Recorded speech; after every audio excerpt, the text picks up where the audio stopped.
আঙ্গুর খেতে দিল। সুস্বাদু আঙ্গুরগুলো দেখে সেই মুসলমান লোকটি অত্যন্ত খুশি হয়ে সেই আঙ্গুরগুলো খাওয়া আরম্ভ করলো। তার আঙ্গুর খাওয়ার দৃশ্য দেখে সেই ইহুদি একটি মদের বোতল এনে তার হাতে দিয়ে বলল, ভাই এটা খান, এটা আরো বেশি মজা। মদের বোতল দেখার সাথে সাথে মুসলমান লোকটি বলে উঠল, আস্তাগফিরুল্লাহ, ভাই এটা তো আমার জন্য হারাম। তার এই কথা শোনার পর ইহুদি বলল, কি আজীব ব্যাপার, মদ আপনার জন্য হারাম হতে যাবে কেন? আপনি যে আঙ্গুরগুলো খাচ্ছেন ওই আঙ্গুর থেকেই তো এই মদ বানানো হয়েছে।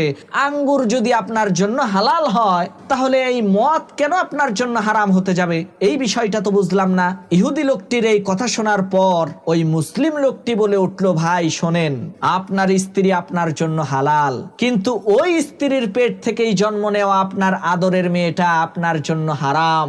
যেমনি ভাবে স্ত্রী হালাল হওয়ার পরেও তার মধ্য থেকে বের হওয়া মেয়েটা আপনার জন্য হারাম, ঠিক তেমনি ভাবে আঙ্গুর আমার জন্য